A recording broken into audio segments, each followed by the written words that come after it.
And welcome back to this very, very serious newscast. Everybody, we've got Mr. Jaspreet here with Just Kidding News for the first time. Thank you for having me. We are doing a very special Off the Record Careful Boys episode where we get to know you. We get to share all the greatness with our fans. So tell us a little bit about yourself. What do people know you for online, and then what are the stuff they don't know you? Hey, you looking sharp today, Nick.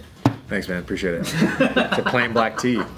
Yeah, it's crazy. Back to Jaspreet. Back to Jaspreet. I appreciate that. Well, thank you for having me. I think people know me online as the minority mindset. Yep. And I think because I talk about money, financial education, investing, things that I wish I would have learned when I was getting started. And I started Minority Mindset as a hobby. I started making videos just for fun. I got scammed in another business that I was running. And because I was so upset. That sounds really juicy, by the way. Yeah. We'll go back to it. Yeah, we need to know about that one. Because Anthony gets scammed all the time. Yeah, he needs to know the telltale. I like juice is what he's trying to say. Yeah, well, Continue. and so I was really upset. So then I started making videos off of my phone about just random things about business, how to not get screwed over, how to invest your money, things that I wish that I knew. And slowly that started to grow. And eventually this kept getting bigger and bigger, and I was in law school at the time, and I was like, well, I don't want to be an attorney. So I graduated law school, and I never worked a day as an attorney. Damn. I love how you still graduated, because you had to finish. The thing is, I went to law parents? school. Was it the parents thing? I went to law school because my parents gave me two options when I was growing up. I kill you? That's one. That was one. The other option was become a doctor. Become a doctor or we'll kill you. Those are the two options. I choose death. And so when they found out that I didn't want to be a doctor, they were like, well, if you want to keep any pride in the family, you have to at least become an attorney. Now, I love my parents. They just didn't have that financial education, but I loved them to death. They were doing it out of love, right? Yeah. But I was like, okay, well, I can go to law school. The nice thing about law school is I know I can go to there part-time, work on my business full-time, and figure out what I want to do really in life, because they just wanted the degree. School part-time? That's crazy. Well, I was full-time for the first year and a half, and then I was part-time for the second half, because the first year was like the toughest one, so I just wanted to get that out of the way. The first year is the toughest. Yeah. I know nothing about law school. Yeah, either do I. So law school, it's not like a 40-hour-a-week commitment type of thing? I mean, it's pretty time intensive. Law school is tough. You got to study a lot, right? Yeah, you got to study a lot. I think I was able to figure out systems. Like, I was pretty nice where, like, so there's this thing called outlines, right? Where if you can get, like, especially the spark notes of your class. And so I was able to become friends with people, and there was these like services online where you could pay money to get outlines for classes. And I was like, well, I tried reading the textbooks, and like, I don't know for sure if I'm dyslexic, but English is my second language, so I don't read very well. Like, I can't read very well at all. I listen to audiobooks because I suck at reading. So I tried reading these textbooks. I got nowhere. So I was like, this is not going to work. So I tried looking for alternatives. So that's when I started paying for these outlines on classes, because it's pretty much the same across the country. Like, when you're learning constitutional law, it's a little bit different, but if you're learning from a particular textbook, like, you know what you got to know. Yeah. So I would just buy these and then become friends with a lot of people, and then they would share their outlines from the year before. So I would just study these outlines. And you started slanging outlines. Businessman. I gave them up for free, though. For me, I never charged anybody, because I was like, you know, you Philanthropist, man of the people. The philanthropist. Yeah, exactly. So I gave away these outlines for free, so people hooked me up with their outlines, and it got me through law school. I liked learning, but I was really bad at the traditional studying. Like, when it came to the bar exam, Same. I did really good on the bar exam. Not same. But I struggled a lot. Like, I failed. It's just kind of funny. I failed one of my classes there, and it's one of the most important classes for like traditional attorneys. DE. Law, physical education. So we had this class called evidence, which is like if you want to become like Sounds important. it's really important. If you want to like ever do anything in the court system, you have to be really good at this. And the teacher that we had, the professor, he was appointed judge by President George Bush. So it's like a really high up professor, very intense, and I failed this class. And like, he picked on me because he was very tough. He would like call you out in class, and he would pick on me multiple times, and I never knew anything that he asked. Oh shit. So I like, man, I feel really bad that like I embarrassed myself in this class, but I just couldn't understand some of that stuff. I understood the business side, understood the tax side, understood the like financial side of laws, but the traditional, like, you know, your I'm gonna sue you type of law, I didn't. It just did not click with me. So if you had to be a lawyer, what type of lawyer would you be? If I had to be, I'd probably work somewhere in the business side, working with businesses, helping them. But not the suing side of business. Side, Like mergers and acquisitions. mergers and acquisitions, taxes, all Damn, you a that. gangster. What's the most bullshit law? Yeah. Call it out right in now. the, in the law world, like if everyone's at like a nightclub, Everything. Everything. accidents? Because Everything's a bullshit law. Did that turn you off of it? Look, I'll tell you because when I got sued when right before I went to law school, I was That's investing in also real juicy. estate, right?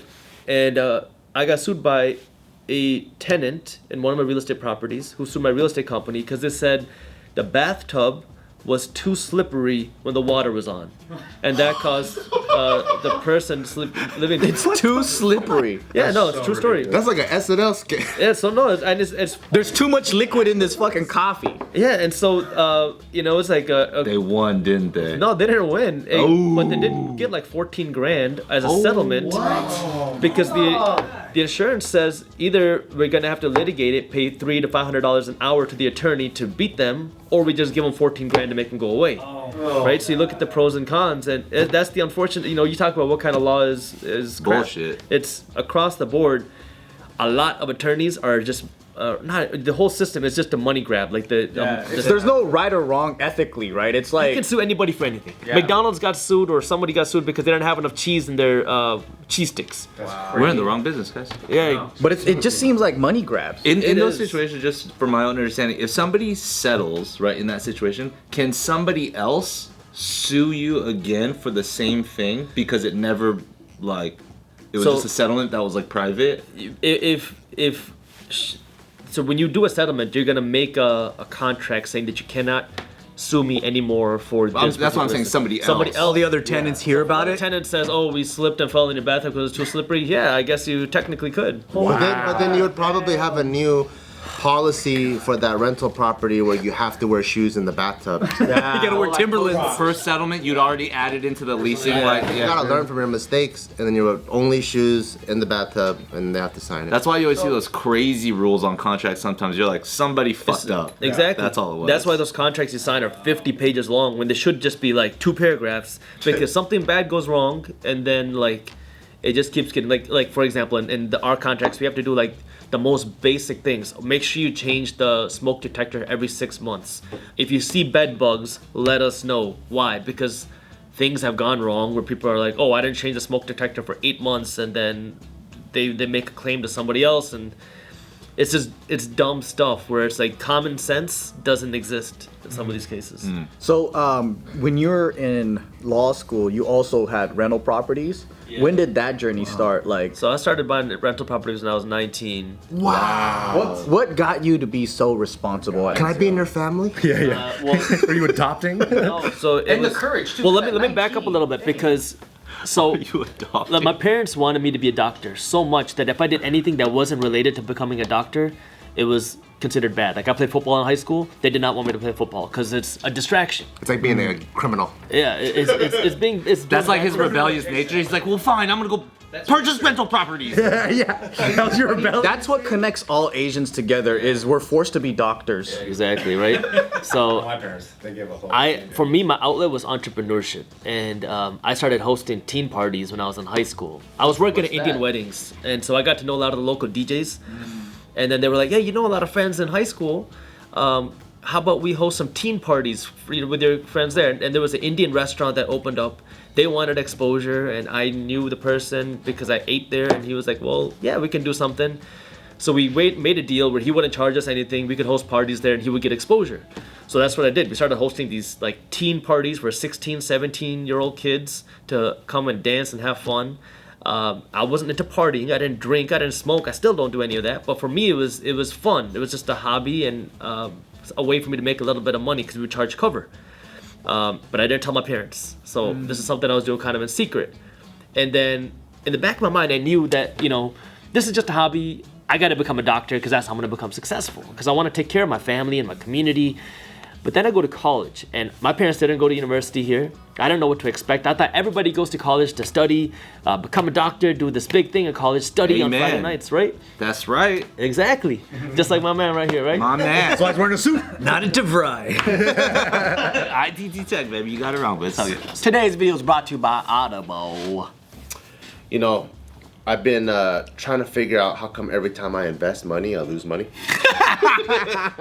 So I was like, man, man. I think I need to learn some things, you know? Is this the book that you told me about too? Yeah, so Okay. Psychology of Money. Yeah, it's a good one. Yeah, it's a good I started listening to it because, as you guys know, when I drive from Vegas to LA, I got like 4 hours, and that's the best time for me to listen. Because also, when I read stuff, sometimes it doesn't retain. I'm reading the same sentence over and over and over, but when someone tells it to me, I retain the knowledge way better. So if you guys want to understand way more, not about the how-tos of investing, but like the psychology and the philosophy behind it, check it out, Psychology of Money. It's on Audible, and you get one title per month on Audible, so you can switch out books all the time. And you get Audible Originals, podcasts, you get so much more content than just audio books. So let Audible help you discover new ways to laugh, be inspired, or be entertained. New members can try it free for 30 days. Visit audible.com/offtherecord or text off the record to 500-500. That's audible.com/offtherecord or text off the record to 500-500 to try Audible for free for 30 days. And in 30 days, you can read a whole book by listening. Audible.com/offtherecord. So I go to college, and I think everybody does this, and I get there, and I didn't know what to bring, because again, you know, I told my mom, I was like, and I say this in my native language, Punjabi, I said, Mom, main chal rahe hain, which means I'm leaving. She was like, where? I said, I'm going to college. She's like, okay, when are you coming back? I said, I don't know, maybe next week. I didn't know anything, so I packed out my car, I took a microwave, a sleeping bag, my backpack, and like 2 other things. I didn't have a towel. I didn't even have a blanket. Like, I literally had no idea what I was supposed to take to college. So I go there. But you brought a microwave. I brought That's a pretty microwave. good. Yeah. I did bring a no microwave. towel, but microwave. It's Yeah. there's So something there. when I showered, I just did one of these and just dried off. So it worked, you know. And so now I go there and I see everybody partying, blowing money, drinking. I was like, where do you have all this money from? You know, I was like, first off, like, I thought everybody was like broke in college. Yet everyone's here at the bar spending money like it's their job. And I don't know what was going on. So I was like, well, I don't drink. I don't smoke. I'm not into parties, but I need something to do. So I took this party idea that I had in high school, and I was like, well, let's go to college and let's try this. So I was 17, started knocking on the door of every club, venue, bar, restaurant, trying to see if somebody would let me do a party there. And some of them were like, yo, you need 10 grand to do a party. And I was like, well, I don't got 10 grand. But eventually I found a club that was like, you can do a party here. We're not going to charge you any money, but we want 50% of your cover of the revenue, right, that you bring in. So I was like, all right, we can do that. So we made that deal, and I started hosting parties there. And I didn't have money to pay the DJ either. So I said, all right, look, how about you do 50-50 with me? So the club takes 50% of the revenue off the top. Then out of the 50, you take half and I take half. So I was taking only 25% of the revenue, but it cost me nothing. Yeah. So I was like, all right, we're in business. So I started doing that, and that business started to grow relatively quickly. I got screwed over in the first one because the club industry, entertainment industry is a very dirty industry. You deal with some very rough stuff. Like, I remember one time I went to the club, and I was like, you know, where's the manager? He's like, oh, we got stabbed last night. So, you know, you deal with a lot of crazy stuff. So I was. Where's the assistant manager? He stabbed him. He's in jail. He's in jail for stabbing the manager. So, that's the type of stuff you had to deal with, right? So I mean, there's like physical stuff I had to go through because like there's always fights. People get drunk, and there was a lot of like beef between different, like, I don't want to say gangs, but different types of people. So I was there, and I was the one breaking it all apart physically. Good thing you play football. Because I played football. And Oh, you play football too? I played football in high That's a school. man. But in high school, not college. I was nowhere near good enough to play in college. My dad I wanted to. My dad was like, well, you can play football in college if you go to medical school straight out of high school. These stipulations, man. You can only be in the NFL if you're a surgeon. He's going the surgeon route. So I was making a little bit of money, and I had some cash in the bank from doing this. And now I'm starting to become a doctor. And between my sophomore year and junior year, I'm studying for the MCAT, which is a test you take to get into medical school. What was your major? It's like a science major. It was a psychology. It sounds a lot smarter than it is. So it's called biopsychology, cognition, and neuroscience. Oh, that's what my major was. No way. It's psychobiology. It So it sounds so smart, much but it's But obviously it's not. We get it, Bart. We but get it's it. the dumbest major literally. in the sciences department. Is it? Yeah, yeah. That's how mine was too. When I picked my classes, the main thing that I looked for was which room the class was in, because the big classroom had these reclining seats, kind of like this, so I could lay down, close my eyes, and fall asleep. So that was the main requirement that I had. Mine was, I remember ratemyprofessor.com. Oh yeah. So I would look, I'm like, okay, which one of these sciences is the easiest? Because we're trying to do YouTube at the time too. I'm like, I can't be doing some of these hard sciences, so I gotta actually study. He was trying to go pre-med too. Yeah, I was studying for the MCAT. Did you? Yeah, I took. Did you take it? No, I took that Princeton review. I took Princeton too. Yeah, I was just going through the whole process, hating life more and more and more and more and more. Yeah. I mean, it was tough, and so same thing. I was studying, losing my mind. Yeah. And I was starting to read these business books, and every business book said that wealthy people invest in real estate. I had no idea what that meant because I don't have investor family members. I don't know what real estate investing is. I never heard of anybody doing that. But I told my dad, I said, Dad, I want to invest in real estate because wealthy people are doing it. He was like, you're stupid. Go study, become a doctor, and then invest in real estate. Again, I love my dad. He's a huge supporter now, like my biggest supporter. But back then, you just don't know, right? You don't know what you don't know. You don't know, yeah. And so I'm 19 studying for this, and this is at the bottom of the 2008 crash. And Michigan was hit especially hard, right? You had Ford, GM, Chrysler, all were hit so hard. And so I'm looking at, the financial news. It says real estate's at rock bottom. I'm reading these books. It says wealthy people invest in real estate. And you bought the dip. It's exactly what I did. I took the MCAT on August 22nd. On August 23rd, I bought my first rental property for $8,000. Wow, $8,000. Wow. Well, is that total all in? That was the price of the condo. I spent maybe a couple grand or a little bit on the repairs. Is it because it was Detroit? It wasn't. It was a suburb of Detroit. Very nice suburb, good school district. That same condo sold for $150,000 just a few years prior.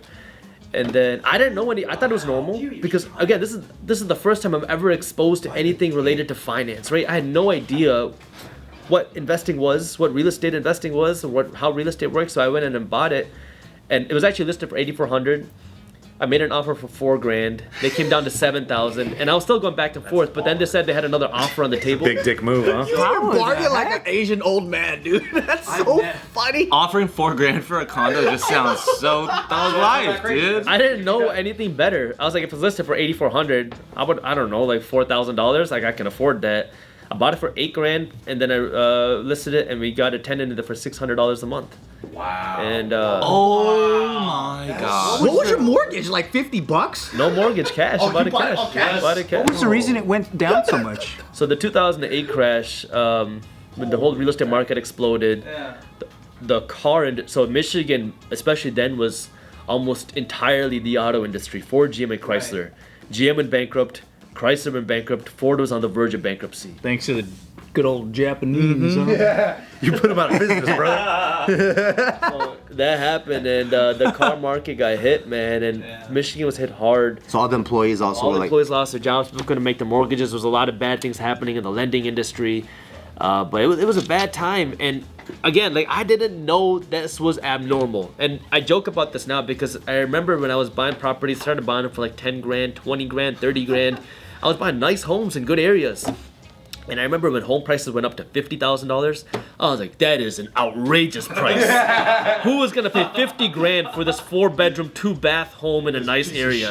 Yeah, I was like, I'm not paying for this. Is way overpriced. you ever looked at properties in LA back At then? least $200,000-$300,000 now. And what's crazy, I remember I don't know if I want to say mistake, but a funny thing that I did was I took my mom. Because I was like, I want to go through these with somebody, and my mom was like, well, maybe I could work as a real estate salesperson or something. So I took her through these like properties I was looking for at $5,000. They were listed for $5,000. They needed like new carpet, new paint, and my mom was like, oh, these are disgusting. I was like, yeah, but I can just put on new carpet and paint it and look nice. She's like, no, don't buy this. It's dirty. And those same homes are probably $200,000 now. Wow. It probably needed $5,000 to $10,000 worth of work then. Wow. And it's crazy because I didn't realize how crazy it was until now. I'm a little bit smarter because I was like really dumb. Like I would make every mistake possible. during that time. But you learn cheap. That's how you learn, yeah. Thank God I learned cheap, but I learned the hard way. Would you say your gains back then are higher than the gains now? Oh yeah, man. I mean, because I haven't sold. I've only sold one thing, so I mean, the returns on those. You're a hodler too, huh? Well, yeah, you buy and hold, man. That's the. Diamond hands, eh? It's much easier when you have a real asset that's producing cash flow, you know. So yeah, that's how it all started for me, and then just continued. Then I was like, okay, well, I was finishing up college, and I was like, you know, this entertainment industry is a dirty industry, and I don't like drinking. I'm promoting the wrong things. This is not me. I really, like, I never hated doing anything as much as I hated that, because like I was doing it for all the wrong reasons. I was doing it because I was making money. I was doing it because it was the only thing that I knew, and I was like, well, I gotta make money, so this is what I'm gonna do. And I was doing it for all the wrong reasons. It wasn't me. It wasn't anything that I supported. So I got out of that, and then I went on like this trying different businesses, trying to figure out what to do. And that was rough, you know, because like you start something, make a little bit of money, you're like, oh, this is not what I want to do, and you start over. And What would be your, I guess not cash cow, but your thing that you kind of focused on, and then that kind of got you to a point before you started YouTube? Well, I would say I was buying a lot of real estate. I was buying as much, like anytime. I was living very small, and I guess the best example I can give was like I was making about $100,000 a year or so, and I was in school. And my apartment, including all the utilities, parking, water, electric, heat, and internet, less than $400 a month. Oh, wow. So I was spending nothing because I wanted to invest as much as I could. These Michigan prices. Fuck, we're in the wrong state. Did you get a new microwave at least? Did you get a towel? I think that microwave was actually my grandma's. I took, and I still got it. Still got that microwave. Cool. Yeah. So old microwaves don't break, man. Yeah, That's true. So that's how it all started, and then, you know, just figuring things out, and then just a lot of different businesses, man.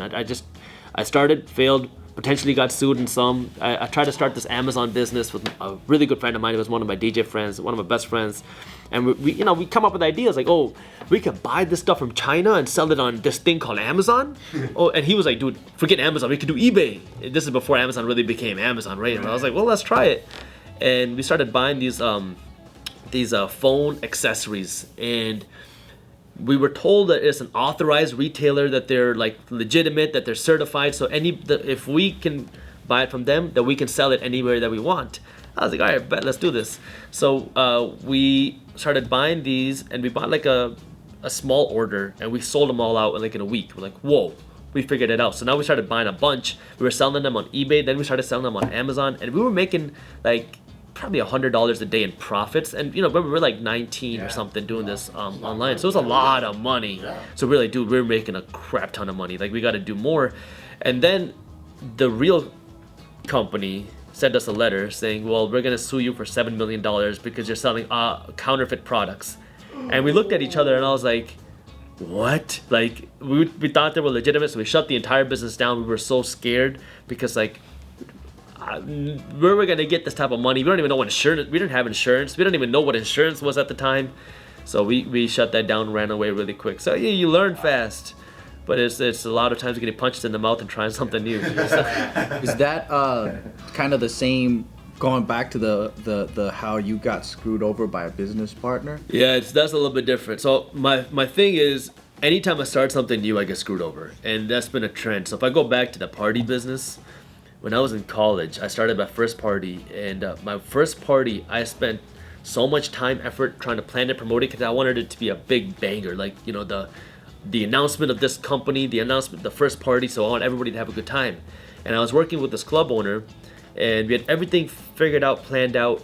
And the night before the event, somebody that my DJ knew was at the club, and the club got raided by the cops because I guess they were serving underage alcohol or something like that, right? I don't know what they were doing, but something like that.